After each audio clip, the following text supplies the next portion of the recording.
Imagine getting rejected from a job, not because you're bad, but because you literally have zero talent. Your life's falling apart, no money, no respect. So, out of frustration, you curse God himself. And then, boom, you get struck by lightning. Yeah, that should have been the end. But instead, you get a job offer from the gods. Now, you're doing part-time work for literal deities, building dungeons, dealing with monsters, and your boss is freaking Thor. And trust me, this world is so chaotic, even Diddy might be running side quests somewhere. So today, let's watch how the most talentless guy alive becomes a god himself and breaks the system. The story begins on a stormy night. Heavy rain pours down from the sky while thunder roars across the clouds. In the middle of the storm, a young man is standing alone outside. Suddenly, a bolt of lightning strikes him directly. The impact knocks him to the ground instantly. But long before that moment, the real story begins somewhere else. In the next scene, the story introduces the main protagonist, a young man named Damek. Now, Dam is sitting inside an interview room attending a job interview at a company. Several interviewers sit across from him, questioning him one after another. One of them speaks first. "Mr. Udand, I only asked you one simple question. How do you purify drinking water?" Dam begins explaining his answer, but before he can finish, another interviewer interrupts him. "All right, next question. Mr. Udand, what exactly is your motivation for wanting to join our company?" Before DM can even respond, the interviewers suddenly start mocking him. "Looking at your resume, it seems you don't have any talent at all, nor do you have any impressive background. Seriously, don't you think you're just wasting our time by being here?" Dam is left confused by their sudden hostility. One of the interviewers continues coldly, "You have no talent whatsoever, so why would you even apply to a company like ours?" Dam calmly replies that the job notice never mentioned any such requirement. The interviewers smirk. "That's only because the law doesn't allow us to openly discriminate against people who lack talent." Then one of them adds bluntly, "But reality is different." Hearing this, Dan quietly thinks to himself. Once again, everything comes back to talent. Ever since dungeons began appearing in the world, some people awakened special abilities. Those abilities came to be known as talent, and because of them, humanity had advanced rapidly. Many people believed that talent was a blessing. Dam used to believe the same thing until he discovered that he himself had none. The interviewers continue speaking. "Our company exists to generate profit. Someone like you who has no talent is completely useless to us. You should have known that already. If you knew you had no talent, why did you even apply here?" Dam responds calmly. "You do realize that everything you just said is discrimination against people without talent, right?" One of the interviewers immediately gets irritated. "What exactly are you trying to say? Did I say something wrong? We're tired of dealing with people like you. Do you seriously think someone without talent is some kind of superhero? And who do you think you're trying to argue with us?" Dam finally raises his voice. "Is it wrong to ask to be treated like a human being? You should apologize. Shouldn't it be the other way around? You should apologize for wasting our precious time." At that moment, Dam quietly reaches into his pocket and pulls out a recorder. "I recorded our entire conversation." The moment they hear this, the interviewer's expressions change instantly. Dam continues calmly.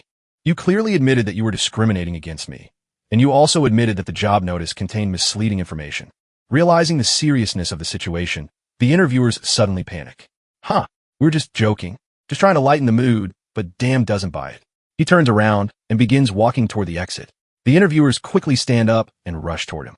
"Wait, we were just about to apologize," but Dam ignores them and replies coldly, "Let's see if you can repeat those same words in front of the Human Rights Commission." Hearing that, the interviewers completely lose their composure. Dam walks out of the company building. As he leaves, he mutters to himself, "Just because I don't have talent doesn't mean I don't deserve respect." And true to his word, he actually files a report against the company. Still annoyed, Dam mutters again, "Talent is a blessing for humanity." "Yeah, right? What a joke." Just then, he accidentally steps on a piece of gum stuck on the ground, which only makes him more irritated. But his terrible luck doesn't end there. Out of nowhere, someone suddenly splashes water directly onto his face. His day just keeps getting worse. Eventually, Dam returns home. As soon as he enters, he complains angrily. "Those drunk idiots, they threw up out the window again and ended up inside my house." While cleaning his messy home, Dam starts talking on the phone with his mother. Through the conversation, it is revealed that his mother is currently in the hospital. Dam asks her gently, "Mom, did you eat? How's the food at the hospital?" His mother worries about him instead. "You must be exhausted from working so hard. If your uncle sends some money, things might get easier." The moment she mentions his uncle, Dam immediately gets angry. "I told you not to mention that bastard." His mother tries to calm him.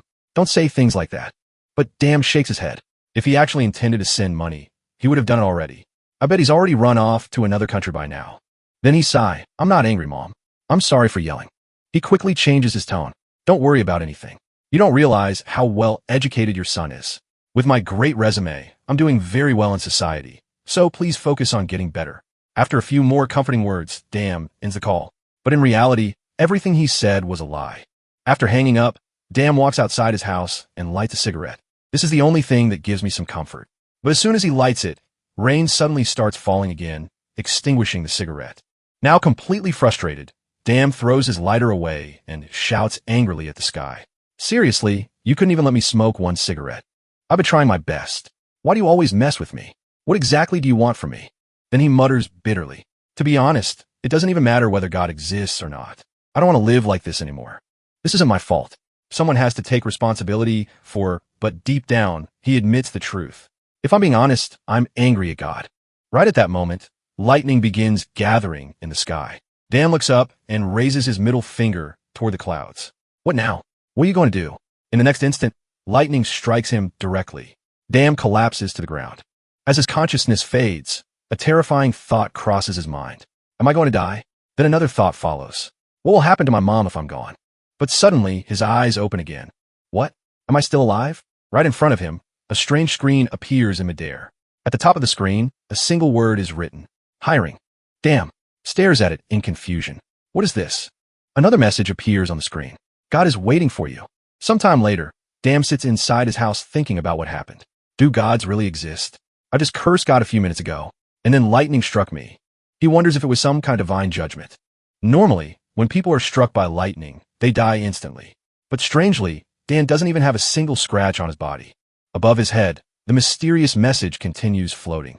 It looks like some kind of status window. He remembers hearing that only people with talent can see status windows. Then a shocking thought crosses his mind. Wait, could the lightning that struck me have awakened a talent? Curious, he tries to activate it. Status window open. Nothing happens. Dan frowns. If it's not a status window, then what is it? Looking more carefully, he realizes something strange. This actually looks like a part-time job. Several new system menus suddenly open. Dan stares at them in surprise. So, it really is a part-time job notice. In real life, all I can get are part-time jobs too. Am I going to spend my whole life doing part-time work? Then he takes a deep breath and tries to think positively. Well, I don't really have anything to lose anyway, so let's see what kind of part-time job the gods are offering. The system displays several categories, but when Dan tries to open one of them, a notification appears. Insufficient divine power. Dan blinks. Divine power? What's that? The system explains that divine power is the energy used by gods. Dan sighs in disappointment. Of course, I don't have that. I don't even have talent. But after thinking about it, he decides it might not be danger. In fact, this might actually be the turning point of my life. So he decides to try it. It seems to function like an app that helps gods find workers. Soon, Dan finds a job posting that doesn't require divine power. The job description says it needs manual labor to help construct a dungeon.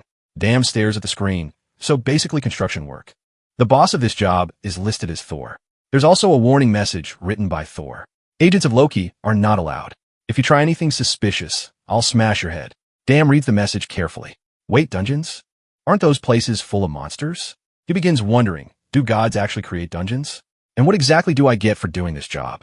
The payment is listed as 12 Thor. Dan assumes it must be the currency used by gods. If this is divine currency, then it must be extremely valuable. Finally, he accepts the job. At that moment, another bolt of lightning strikes a nearby tree. The lightning instantly teleports Dan somewhere else. When he regains his senses, he finds himself in a completely unfamiliar place. I've never seen this place before. Am I dreaming? Suddenly, he notices a monster behind him. Before he can react, the monster attacks. But in the next second, someone grabs the monster and restrains it easily. Hey, behave yourself. The man then notices Dan. Oh, so you're the new worker. His tone suddenly becomes friendly. Nice to meet you. I'm Thor, the son of Odin, the god of thunder. The man lifts Dan up with one hand, as if he weighs nothing. Let's talk while we walk. Looking at Thor's massive body, huge beard, and the hammer in his hand, Dan can hardly believe what he's seeing. Is this really Thor? Thor laughs and says, you look like some kind of Asian god. Dan is stunned. Is it normal for him to assume I'm a god? Looking around, Dan realizes something shocking. Everyone here seems to be gods, and he might be the only human among them. Trying to maintain the misunderstanding, Dan quickly replies, yes, I come from Small Mountain. Thor immediately laughs. Oh, the god of mountain. I've heard of you. You're known for helping people in danger. That's admirable. But then notices Dam's clothes. You're wearing quite a lot of human stuff, though. Dam quickly improvises another excuse. I went down the mountain to learn more about humans. Thor nods. So, you really like humans, huh? Are you sure you can handle this job? He explains the task.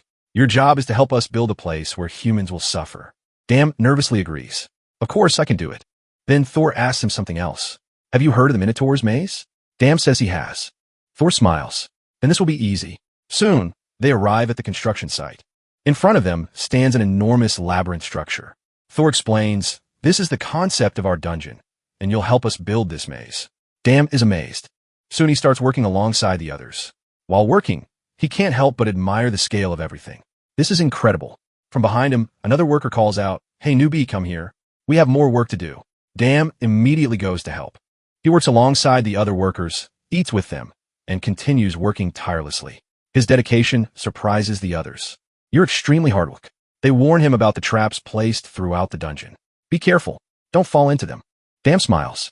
If I do fall, make sure you save me. Eventually, he and another worker finish their assigned task. The worker says, that was a good job. Dam replies, yeah, it was actually pretty simple. The worker suggests they take a short break before moving to the next area. They travel using a carriage. During the ride, the worker who is red asks him, are all Asian gods like you? Dam answers vaguely. That depends on their personalities. The red-haired worker laughs. A lot of people are praising your work. Dam pretends to be embarrassed, but inside he thinks proudly, see, that's me. My social skills are at 200%. Maybe building connections with gods will actually benefit me. Soon they reach another area. The red-haired worker warns him again, watch your step. These marks indicate traps. You need to keep an eye on them. He explains that upper-class senior gods usually create tests for humans. But lower-ass gods like them don't have such prestigious roles, so they do the labor of building dungeons. These dungeons are created constantly, meaning there is always more work. Dam is surprised. Are they endless? The worker nods. A room that started construction 5 minutes ago is probably already finished. Dam goes to look at it. When he enters the room, he is shocked. An enormous stone chamber has already been completed in just 5 minutes. It's huge. What kind of materials did they even use to build this? The red-haired worker tells him to place a certain box inside the room. This will make the dungeon suitable for the god's test. Inside the box is a round stone. It looks ordinary, but the worker explains its true function. Spiders will spawn from inside the stone. Once they appear, the dungeon will become much more dangerous. Dam is stunned. Then he notices another strange creature. What monster is that? The worker replies, that's a lizard man. Dam wonders why part of its body appears transparent. The worker quickly warns him. Don't touch it yet. They move to another room. This is the goblin hiding shelter. The worker explains, when humans reach this place, it means they're close to the final destination. The room is extremely cold. Suddenly, Dam feels like someone is behind him. When he turns around, a goblin jumps at him. Startled, Dam falls to the ground while the goblin laughs loudly. The red-haired worker laughs, too. Relax. He's just joking. Dam is clearly annoyed, but says nothing. The worker finally explains something important. When a dungeon is fully completed, things become very different. These goblins are intelligent and very cunning. Because of that, dealing with them can be quite difficult. Dam nods in agreement. Soon, they finally arrive at the last chamber of the dungeon. Looking around, Dam realizes something. If this is the final room of the dungeon, then this must be the boss room. The red-haired worker confirms it. Yes, this is the boss room. At that moment, someone suddenly appears behind them. It is Thor. Yo, got a mountain. I've been hearing great things about you. How's the work going? Dam politely responds that everything is going well thanks to him. Thor laughs. A good talker always knows how to make things sound better. Then he asks about the progress. By the way, have all the monsters been placed? The red-haired worker replies that only the last one remains. Thor nods in satisfaction. Good. Very good. Then he lifts his hammer and announces something surprising. Well, then it's time to give the lower-ass gods a break. Before Dam can react, Thor swings his hammer and smashes it onto Dam's head. In the next instant, Dam is teleported back to his house. Completely disoriented, Dam groans. What kind of vacation is that? For a moment, he wonders if Thor punished him for pretending to be a god. But then another thought crosses his mind. Was all of that real, or just a dream? Suddenly, a system notification appears. Your salary has been deposited. Would you like to check it? Dam's eyes light up immediately. Salary? Curious, he opens the god store to see what he can buy. The moment the shop appears, he is stunned. Inside the store are countless incredible items. There is Odin's spear, a weapon that never misses its target. There is armor capable of drastically reducing all physical damage. There is Freya's necklace, an item that allows dimensional travel. But the store doesn't just sell items. It even sells divine powers. Thor's power of lightning, Hesta's power of flame, and even Ares' power of destruction. Looking at all of this makes Dam sweat. If a human could obtain these abilities, they could practically become a god. For a moment, Dam begins imagining himself as a god. Excitement fills his chest. My life is finally going to change. But the excitement disappears almost instantly when he checks the prices. Even the cheapest item costs 70,000. This is ridiculously expensive. There is no way he can afford any of them. But then something catches his attention. The store is also selling talents. Dam freezes. They even sell talents here. For someone like him who has spent his entire life without talent, this discovery feels unbelievable. And the most shocking part is the price. In divine currency, talents only cost 12. They are extremely cheap. The reason is simple. Gods never buy talents because talents are something meant for human. Gods prefer far more powerful abilities. Dam scrolls through the options and his eyes widen even further. The talent being offered to him is double S-class. Not a normal talent, but a double S-class talent. Dam immediately selects talent of the sword. When he was younger, he always loved swords. He doesn't hesitate any longer. Dam purchases the talent. The moment he does, a surge of lightning-like energy erupts from his body.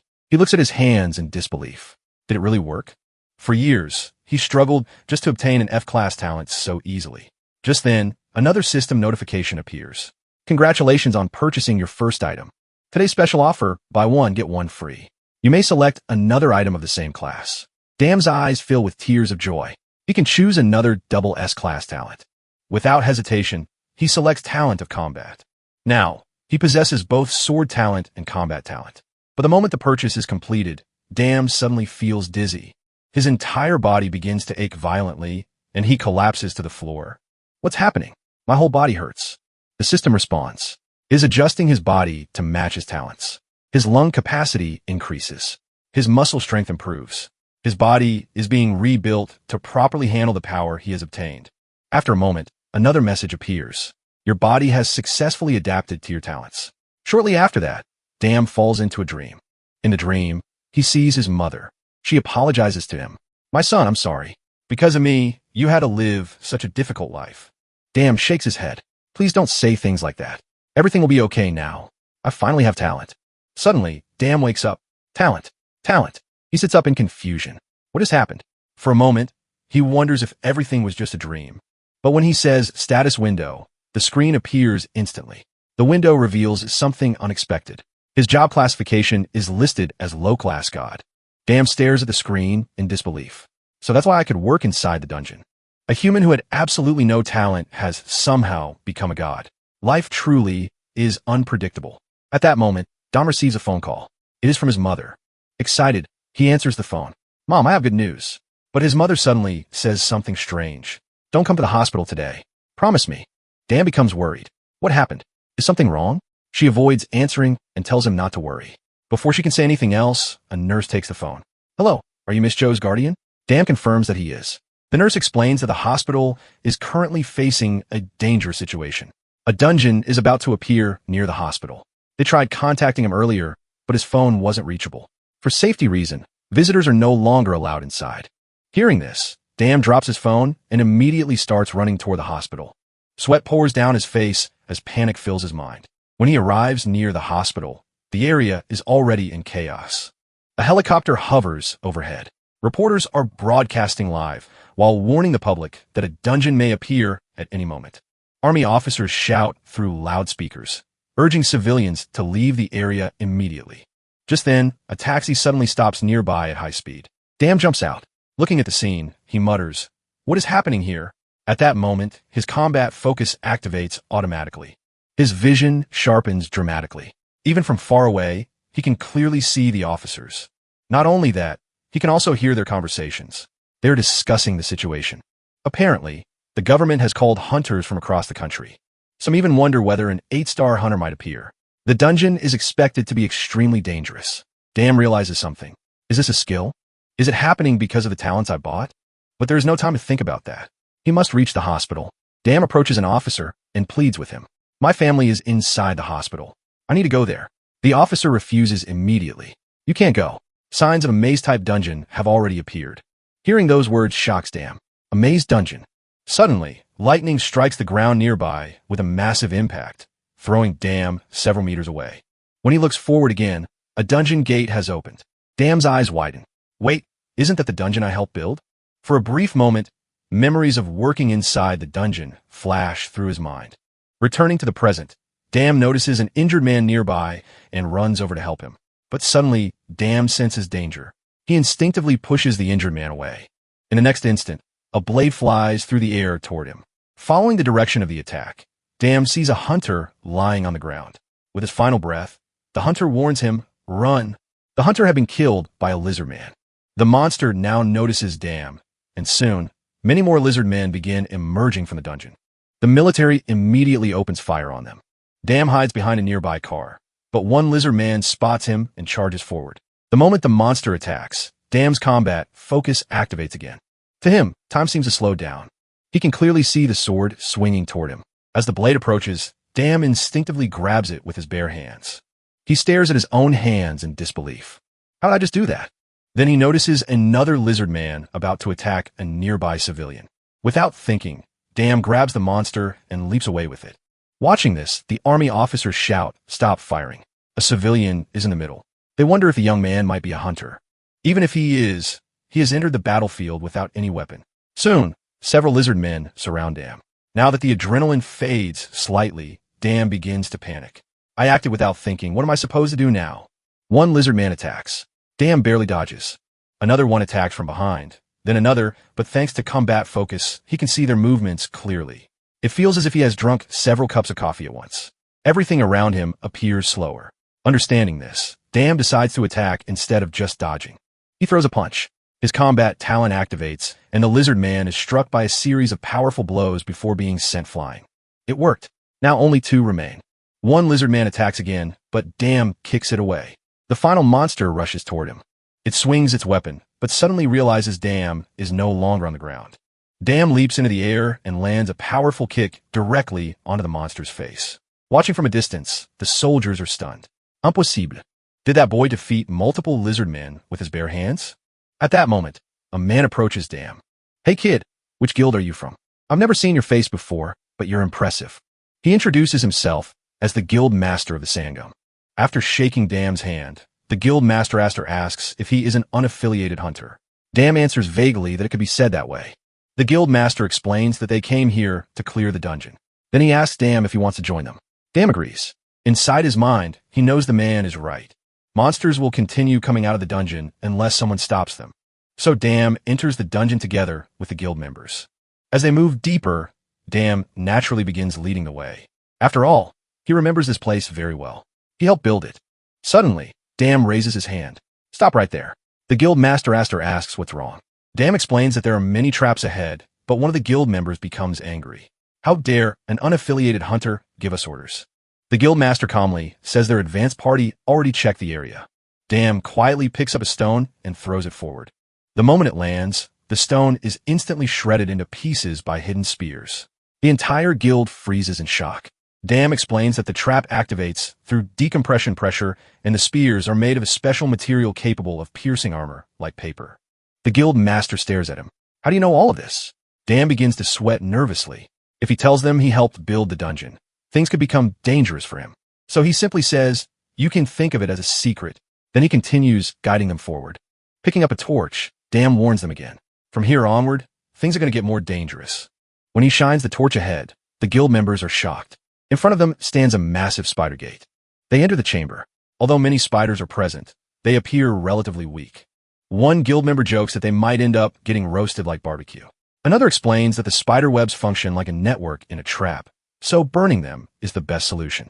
Meanwhile, some guild members quietly whisper among themselves, "Do you think we can really trust that kid? What if he's a spy from another guild trying to interfere with our dungeon raid?" Dam overhears everything. "I can hear you, but suddenly he becomes alert. This is the room where he once placed countless boxes filled with spider eggs.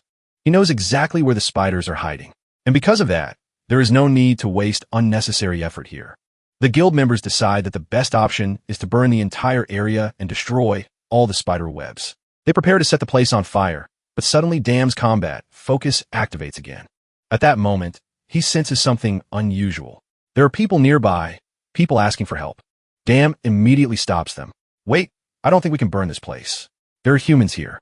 In the next moment, the guild master understands the situation. There might be survivors inside the stone chamber. Our priority should be rescuing them. He quickly gives orders to the team. We're entering a defensive structure. We don't know the condition of the survivors, so be careful with your attacks. Then he looks toward Dam. I don't know what method this boy is using, but he somehow knows the survivor's location. From now on, he will guide the support team. Dam is completely stunned. He has never commanded anyone in his life. But then one of the guild members approaches him. A young woman. Mr. Dam, thank you. Because of you, we were able to reach this far without any injury. Please guide us again. She extends her hand. Dam shakes it. Let's do our best together. She reassures him. Don't worry, just tell us where the survivors are. The support team will handle the rest. Dam hesitates. Is it really that simple? Yes, she replies with a smile. Dam awkwardly asks her to release his hand. She notices that he isn't carrying any weapon. You don't use weapons? Dam shakes his head. I've never used one before. She suggests that he should at least carry a blade for safety before walking away. As Dam watches her leave, he suddenly realizes something. Wait, did I ever tell him my name? Meanwhile, the guild master Aster orders everyone to move forward. The team enters the stone chamber carefully. At first, the room seems strangely quiet. Stay focused, the guild master warns. Suddenly, Dam shouts, they're above us. Large spiders drop from the ceiling and attack. The guild master quickly kills one while saving a guild member. Don't panic. Follow the plan. Défensive formation. Everyone moves into position while avoiding the spider's poisonous attacks. While the battle continues, Dam guides the support team toward the survivors using his ability. Eventually, they find them. Several people are trapped in thick spider webs. The team quickly rescues them, but before they can celebrate, an entire swarm of spiders begins rushing toward them. Dam quickly speaks. I know a safe route. Follow me. As Dam leads the group, the guild master watches him carefully. This boy knows every path in the dungeon and even the exact locations of survivors. The guild master has never seen anything like it. Soon, the injured survivors are escorted outside the dungeon. A guild member reports back. All survivors are safe. Some of us are injured, but everyone is alive. The guild master nods. Good. That means we're ready to continue. Maintain the same pace. Everyone rely on each other and take a short rest. Then he approaches Dam. I'd like to talk to you for a moment.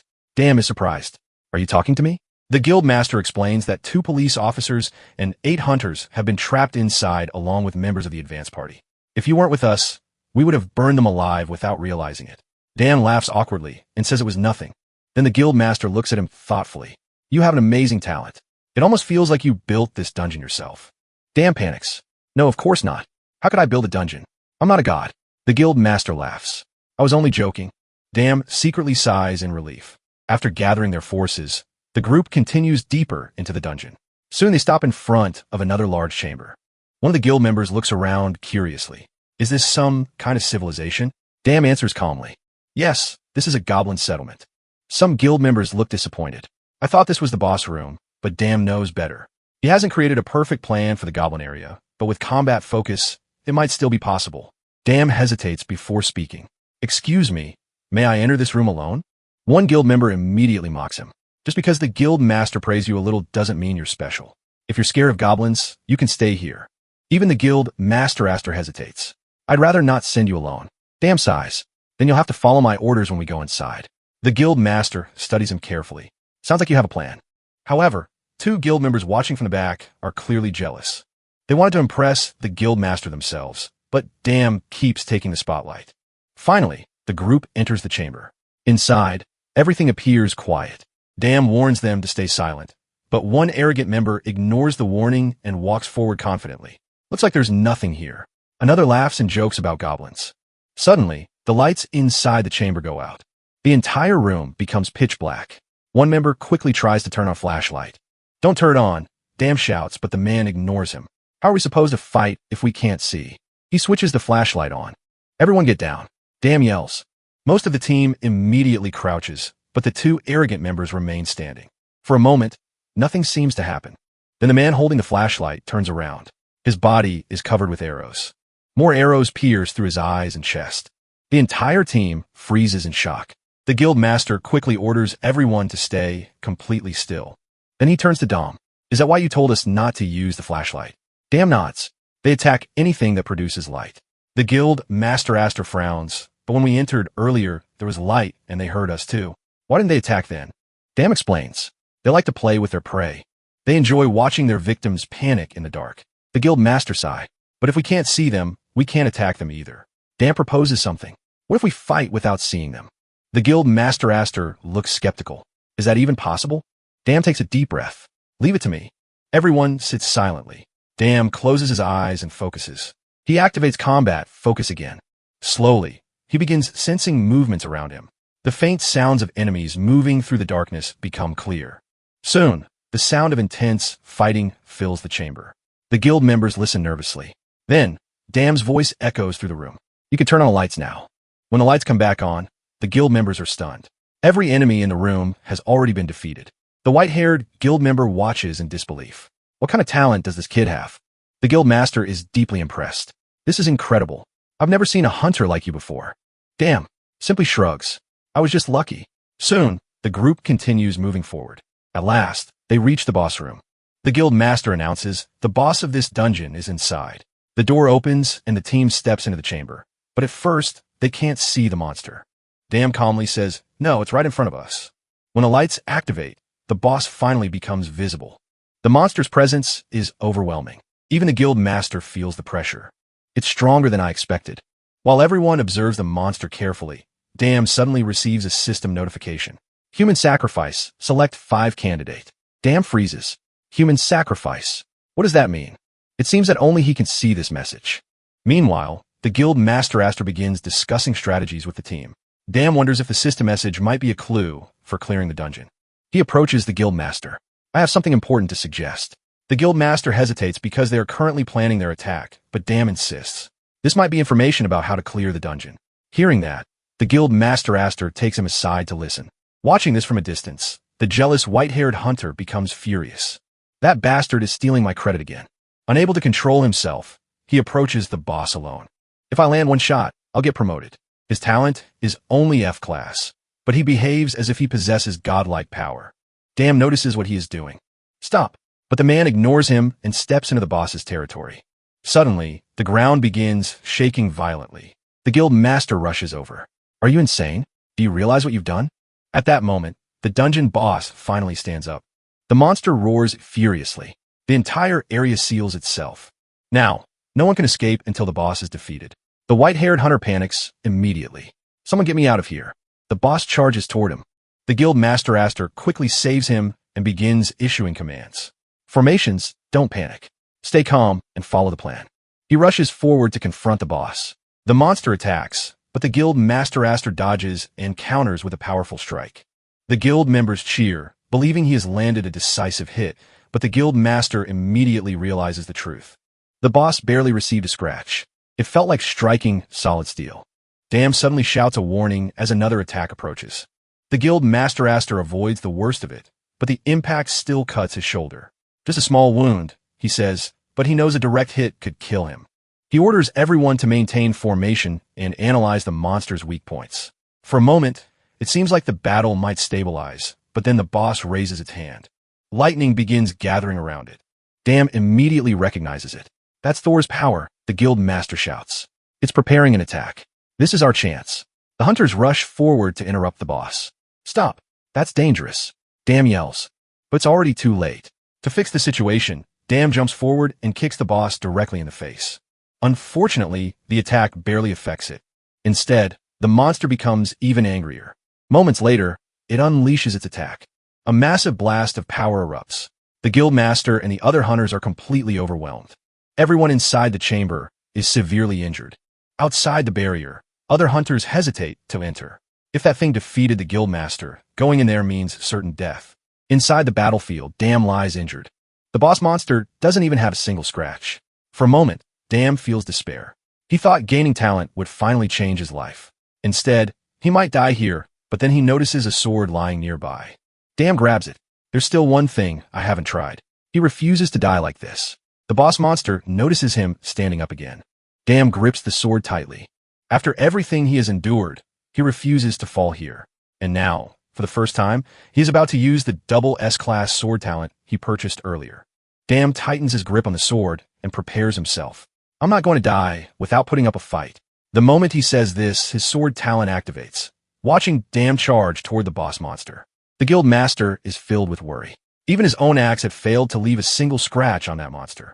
It is not an enemy that should fall to someone who has only recently picked up a sword. He wants to shout at Damn to run away, but no sound comes out of his mouth. Deep down, he blames himself for everything that has happened. The boss monster, which resembles a massive bull, raises its arm to strike Damn, but suddenly a sharp, cutting sound echoes through the chamber. Everyone freezes in shock. In the next moment, they see what happened. Damn has cut off one of the bull's horns.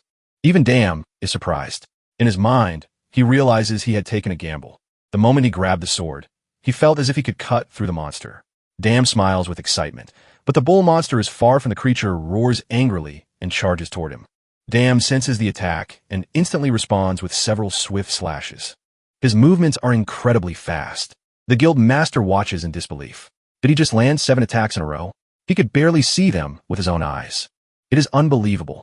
For a moment, he wonders if Dom is some kind of martial artist. But then he realizes the truth. Dom is a swordsman. However, even that is not enough. The monster's skin is incredibly thick. Dam's attacks have only left shallow scratches. Meanwhile, the white-haired guild member begins to panic. As expected, we're all going to die here. Blaming everyone around him, he starts shouting in fear. The guild master quickly shuts him up. Stop talking nonsense. His attacks are incredible. He even compares Dam's swordsmanship to the greatest swordsman in the eastern regions. But there is a serious problem. Dam's sword is already beginning to crack. Dam also realizes it. I've only used this sword for a short time, and it's already breaking. If the weapon shatters, he will lose his only advantage. To finish the battle, he must strike the monster's vital point. That means he must get closer. Dam moves in again. The bull monster raises its massive fists and launches a powerful attack. Dam easily dodges and counters with a sidekick. However, the attack barely affects the monster. Dam immediately throws his sword toward the monster's face, but this is only a distraction. In the next instant, he delivers a powerful kick and leaps into the air. Finally, I've got you. But the monster quickly regains its balance. The plan fails. The bull slams its head into the ground with terrifying force, creating a shockwave that sends Dam flying backward. Now Dam's sword is nearly destroyed. He realizes the truth. The next attack will be his last chance if he can just find one opening. At that moment, Dam notices something. A small opportunity. He smiles. Meanwhile, the bull monster begins gathering lightning again. The same terrifying attack it used earlier. The guild master watches carefully. That's the same technique as before. He sees Dam taking a fighting stance. Is the boy planning to face that attack heat-in? The guild master struggles to stand despite his injuries. He must somehow help Dam. Suddenly, he remembers something Dam said earlier. What if someone could fight without seeing? The guild master Aster turns to the terrified, white-haired hunter. Listen carefully. You have something hidden in your robe. This is your chance to prove yourself. Meanwhile, Dam prepares for the final clash. I only need one chance to strike its vital point. Both Dam and the bull stare at each other. Then they charge at the same time. Dam swings his sword and slashes across the monster's chest, but the sword finally breaks. It's over. The bull prepares to strike Dam with lightning. At that exact moment, a sword suddenly flies toward him from behind. Dam catches it instantly. The white-haired hunter had thrown the weapon. Finish it, kid, he shouts. With the new sword in his hand, Dam dodges the bull's attack and launches his final strike. The scene suddenly shifts outside the dungeon. News reporters are broadcasting live. 5 hours have passed since the dungeon appeared, and no monsters have come out. Everyone is waiting for updates. Then someone shouts, "Look, people are coming out of the dungeon." Dam finally emerges from the dungeon while supporting the injured guildmaster. We made it out alive. Curious, Dam asks the guildmaster something. How did you know I would catch the sword if you threw it? The guildmaster Aster smiles. You said earlier that you could fight without seeing. If that's true, catching a sword from behind should be possible too. I simply took the risk. Dam laughs. That almost turned me into a human skewer. Still, thanks to that gamble, everyone survived. The guild master shakes his head. No, you're the one who saved all of us. Then he pushes Dam forward. What are you doing standing here? People are waiting for you. You're the #1 contributor in this dungeon raid. Dam is surprised. #1 contributor. For his entire life, people looked down on him because he had no talent. But now things are different. Dam raises his hand proudly and the crowd cheers. Later, Dam visits the hospital to see his mother. Seeing that she is safe, he finally breathes in relief. On the television, news about the dungeon incident is playing. Reporters are praising the mysterious hunter who cleared the dungeon. That hunter is damned. Journalists continue asking questions. What was the situation inside the dungeon? Was the boss monster dangerous? What is your name? Is it true that you are skilled in both swordsmanship and combat? Embarrassed by all the attention, Dam eventually turns off the television. When he checks his phone, he sees that his name is trending across social media. At that moment, the system sends him another notification. His divine power has increased to 1,000. Dam realizes that divine power works like a qualification required for certain jobs. Because his divine power has reached 1,000, new job opportunities are now available. The system asks if he wants to check them. Without thinking much, Dam accepts. A new job appears immediately. Security manager. The employer is none other than Hephaestus. The minimum requirement for this job is 1,000 divine power, which Dam already has. It's just a security manager job. That shouldn't be too complicated. However, Dam is exhausted after everything that happened. He decides to go home and rest first, but the system suddenly warns him. 3 gods have already applied for the same job. This might be his last chance. Dam quickly submits his application. Suddenly, a bright light appears in the hospital room. In the next second, Dam is teleported away. When he regains his senses, he feels extremely uncomfortable. Can't they teleport people properly? Looking around, he realizes where he is. This must be Hephaestus' forge. The place is unbelievably hot. Is this guy running a furnace or something? Doesn't he have air conditioning? Suddenly, a voice speaks from behind him. Are you the one who applied for the job? Dam turns around. The man introduces himself. I am Hephaestus, the owner of this forge. Dam immediately bows respectfully. My name is Dam. I applied for the position of security manager. Hephaestus laughs loudly. Why are you greeting me like a human? Dam immediately panics. Did he hear everything he said earlier? For a moment, Dam worries he might have offended a god, but Hephaestus only smiles. As the news said, the god of mountains seems to care deeply about humans. That must be why you were able to fight fearlessly inside Thor's dungeon. Hephaestus continues laughing. Now I understand why even a short-tempered Thor likes you. Dam secretly sigh in relief. But then Hephaestus suddenly says something unexpected. You were even asking for air conditioning in my forge earlier. Dam immediately lowers his head and apologizes. Hephaestus waves his hand. Enough greetings. Let me explain the job. He grabs a strange device and activates it. The loud sound echoes through the forge. Soon several dwarves come running and kneel in front of him. He points at Dam. This god will work here as your manager today. Greet him. The dwarves bow. We are at your service, manager. Dam nervously thanks them. I'm not familiar with smithing work, but I'll do my best. Hephaestus laughs. Relax. Even newcomers can handle this job. But then he leans closer and whispers something to Dam. These dwarves are extremely skilled craftsmen, but their attitude can be troublesome. In other words, they can be difficult to control. Hephaestus explains that sometimes items mysteriously disappear when he leaves. For example, a pendant he recently made for the goddess Freya went missing. Freya is the goddess of beauty and love. Dam is shocked. Did the dwarves steal something meant for Freya? Hephaestus says the situation is complicated. Basically, someone in the forge has been secretly stealing items since he needs to leave for Olympus for a day. Dam must watch over the place. Before leaving, Hephaestus gives Dam a powerful weapon called Hercules' Club made from olive wood. It is an extremely powerful item. After handing it over, Hephaestus opens a dimensional gate. Take care of my forge while I'm gone, god of mountains. Dam suddenly realizes something. Wait, you didn't explain what I'm supposed to do. Hephaestus simply laughs. As long as you're stronger than them, everything will be fine. Then he disappears. Dam slowly turns around. Behind him stands several dwarves with dangerous smiles. One of them is holding a hammer. Sweat begins dripping down Dam's face. He tries to laugh nervously. Well, greetings are over. Please take care of me. But their expressions make it clear they have no intention of doing that. Dam suddenly realizes something. That must be why Hephaestus gave him the powerful club. Smiling awkwardly, Dam tries to intimidate them. Why don't we all relax? I just received a very powerful weapon. It could seriously hurt you. The dwarves stare at him silently. Then suddenly they pull out guns. Dam's expression instantly changes. A short time later, the scene shifts. Dam lies unconscious on the floor. When he slowly regains consciousness, he sees 2 dwarfs standing nearby.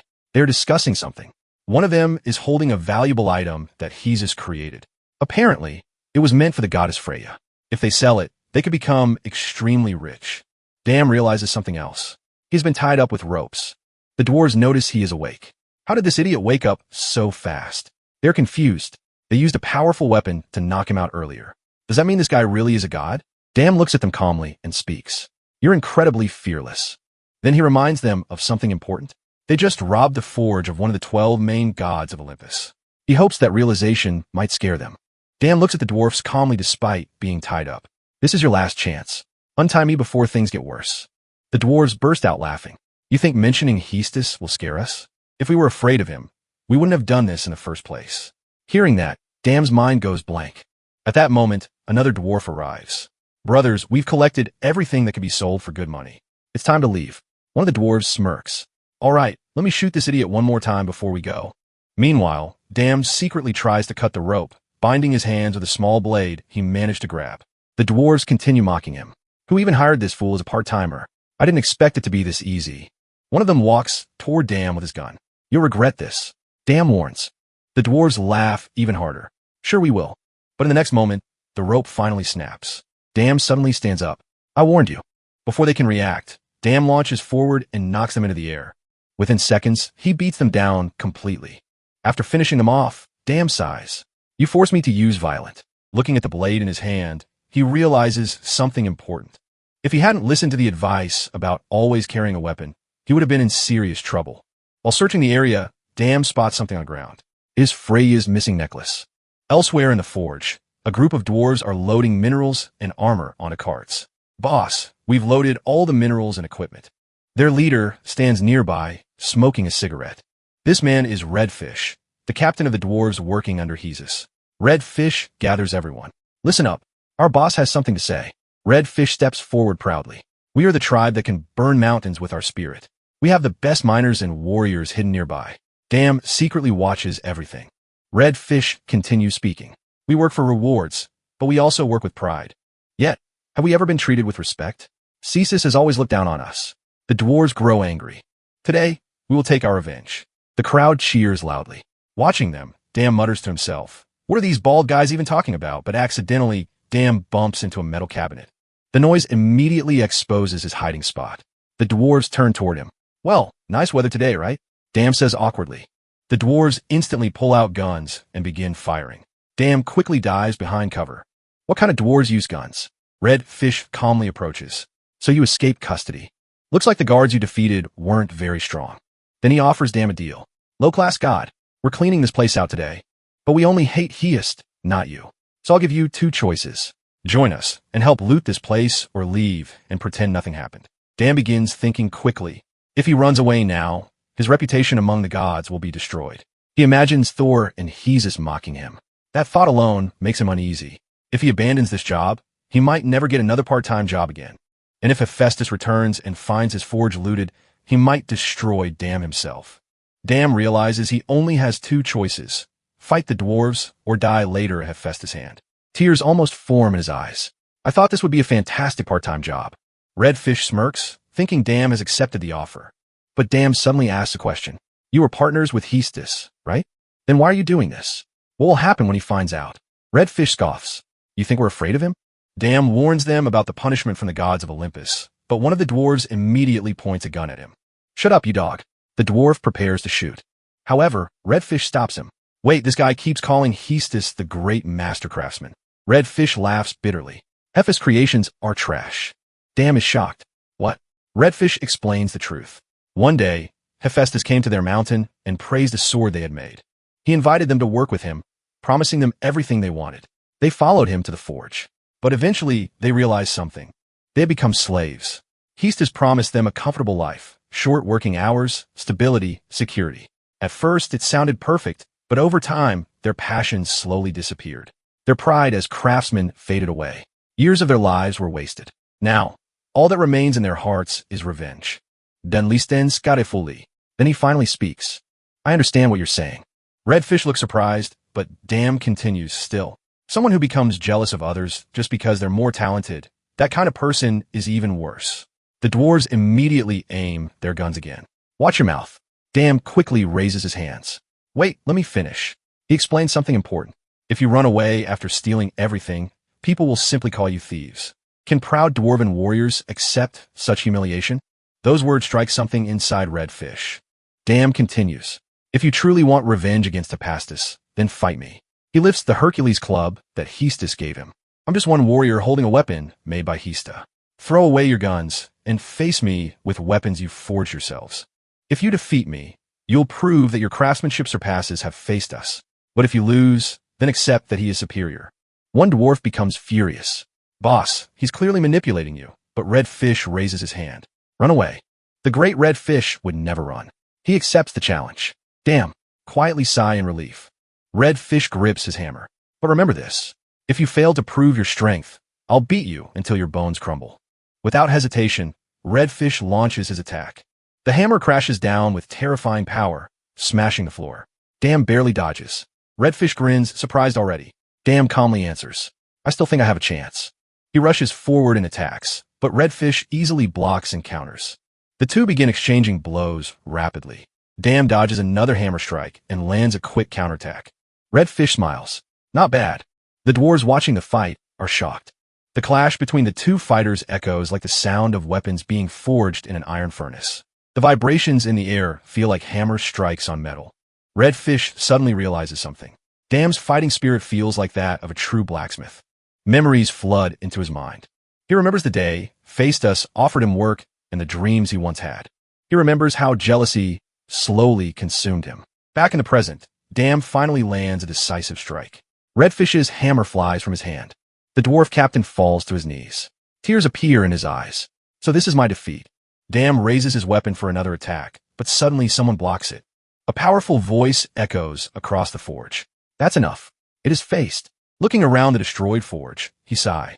I leave for a short time, and it feels like I return to someone else's house. He looks at the two fighters. I knew you two would end up fighting. Then he turns toward Red Fish. Explain what happened here. Red Fish immediately kneels. I did everything alone.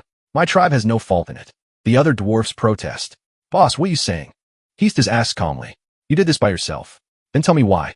Red Fish prepares to confess everything, but before he can speak, Damn places a hand on his shoulder. It was actually my idea. Everyone freezes. Red Fish looks at him in shock. What are you saying? Hestus narrows his eyes. So, you're saying this entire incident was your doing? Hestus looks directly at Damn. I left my forge in your care. Do you have an explanation for what happened here? Damn calmly raises something in his hand. Well, before we talk about that, take a look at this. It is Freya's missing necklace. Hest's eyes widen slightly. You found it? Damn nods. Yes, I remembered you saying it was missing. Red Fish immediately understands the situation. The necklace is the same one he secretly handed to the guards earlier. If Damn reveals the truth, the dwarves guarding it could also be punished. Hestus asks curiously, where did you find it? I searched everywhere for that. Damn answers smoothly. Captain Redfish found it while we were supervising the warehouse. Since I had time, we decided to empty the warehouse and search thoroughly. Redfish is small enough to check places others can't reach, and eventually he discovered it. Hephaestus turns to the dwarf captain. Redfish, is that true? Redfish hesitates for a moment. The atmosphere becomes extremely tense. Then suddenly Hephaestus bursts into laughter. Well, whatever happened, you still protected my forge and found the necklet. What more could I ask? Damn quietly sighs in relief. I'm glad to hear that. Hestus places a hand on Damn's shoulder. You're a good man, Damn. Now I understand why Thor likes you. Damn thanks him politely. Meanwhile, Hestus picks up the hammer that Redfish forged. He studies it carefully. I was worried your motivation as blacksmiths was fading. I thought you might abandon the craft. He taps the hammer against the Hercules club. The sound echoes through the forge. Surprisingly, the hammer doesn't receive even a single scratch. Hephaestus smiles. In fact, this weapon is even better than before. He is praising Red Fish's craftsmanship. I want to see more hammers like this from you. Let's continue working together. Hearing those words, Red Fish and the entire dwarf tribe begin crying with emotion. Yes, sir. Hestus then turns back to Damn, God of Mountains. It seems giving you this job was the right decision. He praises Damn for protecting the forge and returning the necklace. Since you exceeded my expectations, this is your reward. He hands Damn a small box. Damn becomes extremely excited. Inside the box, however, is something strange. It looks like a small monster. Hey, idiot, look carefully. Hephaestus says. Damn blinks in confusion. It's a baby fox. The creature looks adorable, but Damn is unsure why he received a monster as a reward. Hestus lifts the fox gently. Oh, so you're saying you don't want it? Then he whispers something into the fox's ear. Suddenly, the fox transforms into a terrifying sword. Damn's eyes widen. It can transform into a weapon. Hephaestus explains proudly. Not just a sword. It can become many different weapons. Sword, spear, or anything similar in size. This is an essence weapon, a rare weapon capable of transforming into any form. It is an extremely precious item known as a god treasure. He shrugs, but since you said you don't want it, I'll give it to the dwarves instead. The moment Dam hears that, he rushes forward. How could I possibly refuse a gift from Lord Hestus? He quickly accepts the fox, holding the fluffy white creature in his hands. Dam smiles. You're so cute. Since you're white and fluffy, I'll call you Snow White. From that moment on, the fox is simply called Snow. Hestus places his hand on the fox's head. Moon goddess Selena's treasure. I grant its ownership to you. Dam blinks. Wait, does that mean it's really mine? Hestus nods. Yes, it belongs to you now. He also tells Dam that he can take the junk weapons lying in the warehouse. Of course, those junk weapons are incredibly valuable in the human world. After that, Hestus opens another dimensional gate. I still have work to do, so you should head back. Dam leaves the forge carrying piles of equipment. As he prepares to leave, Red Fish approaches him. Wait, before you go, Red Fish looks at him seriously. Why did you help us? We were ready to kill you. Dam thinks for a moment. Because your situation reminded me of my past life. We were the same. Red Fish looks surprised. That's the reason. Dam smiles slightly. Don't worry, I'm not expecting anything in return. After all, people survive by helping each other. Then he had something else. And as for Hephaestus, he already knew everything. He just chose to stay silent. With that, Dam leaves. Red Fish watches him go. On behalf of my entire tribe, thank you. Although their reputation cannot be fully restored, Red Fish promises to repay Dam someday. The dwarves return to work in the forge with renewed motivation. Meanwhile, Dam returns to the human world. He plans to sell the equipment he received from Hephaestus. Soon the scene shifts to a man named Jebin, a 37-year-old who has worked as a hunter-manager since he was young. Recently, he became the general manager of one of the largest hunter department stores in the country. While drinking alcohol, Jebin thinks proudly about his success. Now that he holds such a high position, he believes he should live like a powerful man and forget his past. However, when Dam walks into the store carrying equipment, Jebin immediately looks down on him. In his mind, Dam looks like nothing more than a beggar. Dam has no armor, no flashy weapon, and a skinny appearance. Jebin assumes he must be one of those foolish people who pick up random junk from dungeons and try to sell it. Welcome to the hunter department store. Please follow me. Dam is guided to the equipment appraisal section. The manager continues mocking him internally. However, the old appraiser working there examines the equipment carefully. Suddenly, his eyes widen. Where did you get all of this? Dam casually replies that someone he knows gave them to him. The manager quickly interrupts. These must all be worthless items, right? But the old man shakes his head. I worked in this field for 40 years. You're the first person who would call these items worthless. These are all highest quality items. Every single piece is 4-star equipment. The manager freezes in shock. How could a single person possess such high-quality gear? Suddenly, his attitude completely changes.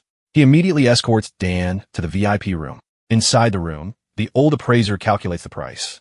If you sell all of this, you'll receive 3 billion won. Dam initially mishars the number. So 300 million, 3 billion. Dam's hands begin sweating. To him, these were simply junk items from Hesta's warehouse, but in the human world, they are worth billions. The appraiser continues explaining that the price could even double depending on buyers. Meanwhile, the manager secretly plans to secure the items no matter what. He begins flattering Dam, but Dam suddenly interrupts him. I'll sell everything. The manager becomes extremely excited. However, Dam finishes his sentence. Just not in this store. He refuses to sell anything there because of how the manager treated him earlier. As a result, the arrogant manager ends up losing his high-ranking position within just a week. Later, Dam checks his bank account. He can hardly believe it. 3 billion won.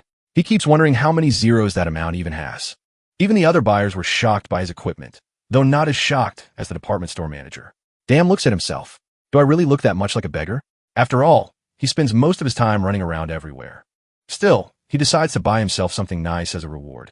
The next day, he plans to visit his mother. At the hospital, Dam brings her many gifts. His mother is surprised to see him carrying so many things. Her friend tells her to turn on the TV. The news is showing a report about the maze dungeon incident. The reporters are praising the mysterious hunter who cleared it. That hunter is Dam. The reporters ask many questions about him. Was the dungeon dangerous? How did he defeat the boss monster? Is it true that he possesses incredible swordsmanship? Dam becomes embarrassed by the attention. His mother's friend even asks him for an autograph. Dam's mother looks shocked. My son, you have talent. Dam nods. Yes, I only awakened it recently. Everything happens so suddenly that he still struggles to understand it.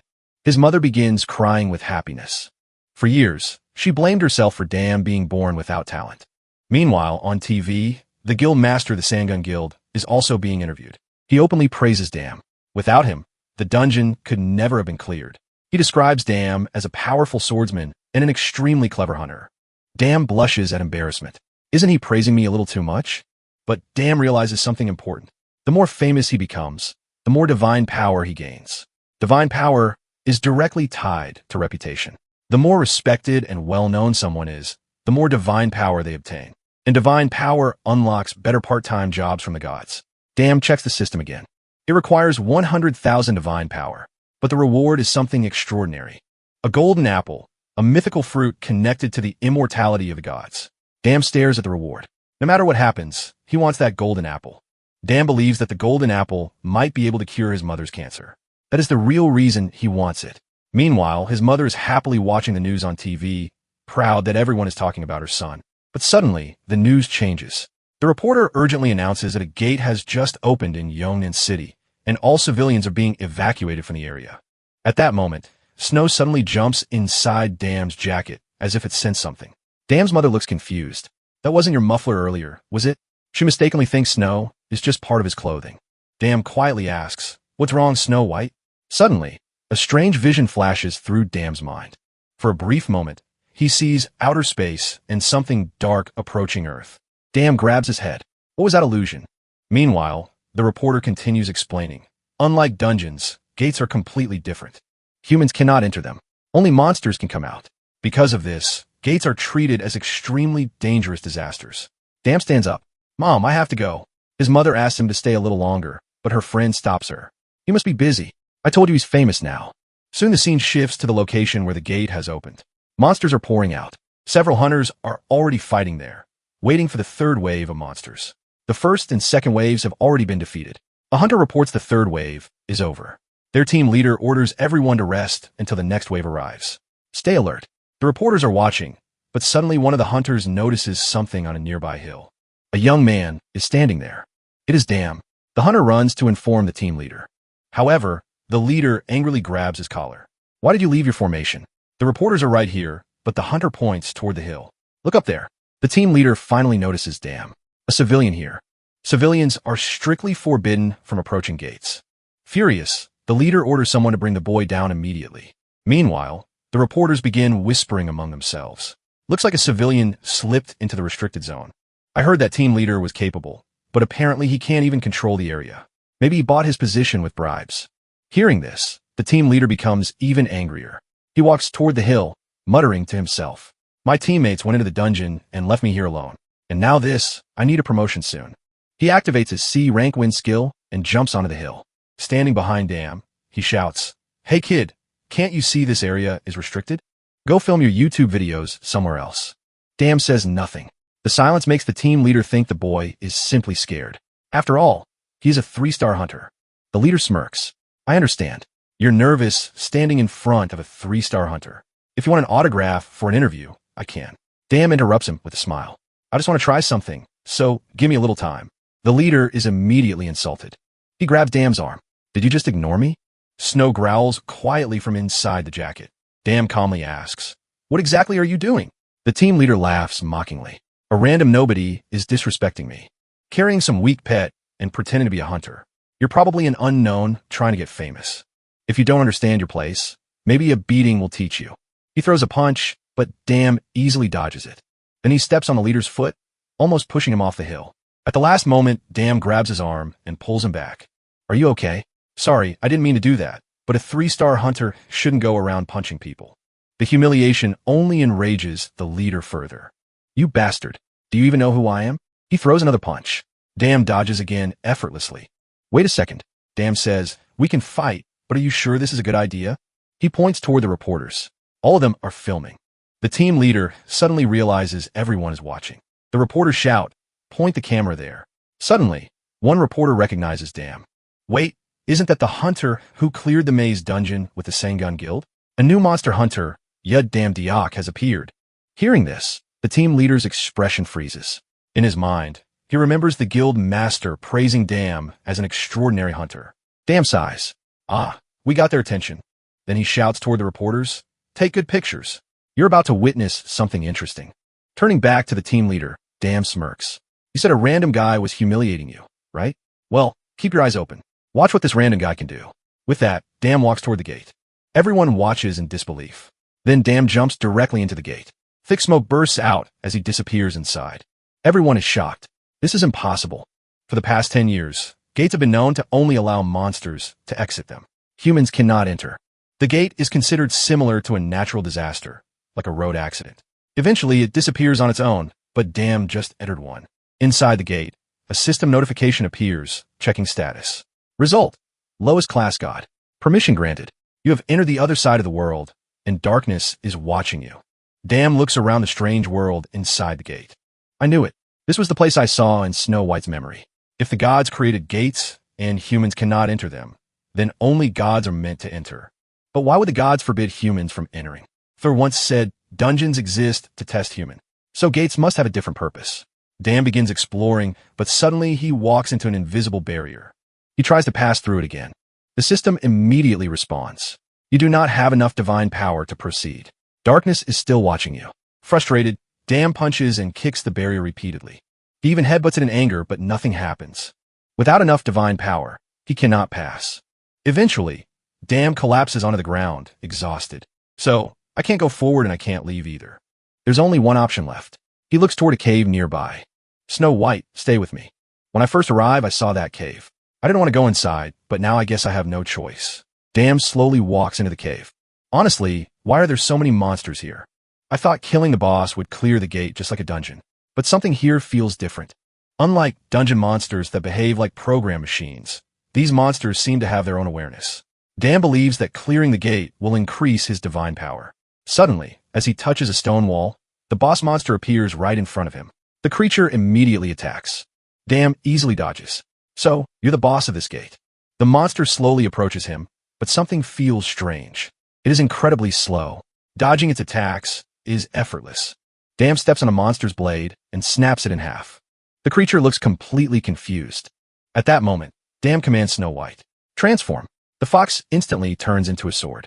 In a single swift strike, Dam cuts down the monster. The boss collapses instantly. Dam stares at it. Wait, is it really dead? There is no gate clear notification. Suspicious. Dam enrolls his eyes. Is it pretending? If this keeps going, no one will believe I cleared the gate. Then he grins greedily. I should at least take its core as proof. He once saw a YouTube video explaining how to extract monster cores. So Dam carefully cuts open the monster. After some effort, he finally finds it. I got it, but the core looks strange. It is black. Monster cores are supposed to shine like jewels, but this one suddenly begins shaking. Then it screams. Dam panics and throws it away. What the hell is that? Snow White is also trembling in fear. Suddenly, the system announces gate core collected. The gate will now permanently vanish. Outside the gate, a huge crowd has gathered. Investigators from the Hunter Union and Dungeon research teams have arrived. Everyone is arguing about the impossible event. How did a human enter the gate? The team leader is desperately explaining the situation to reporters. Then suddenly, a head pops out from the gate. It is Dam. Oh, there are more people here than I expected. Everyone panics. A person just came out of the gate. How did you enter? Dam casually stretches. Hold on.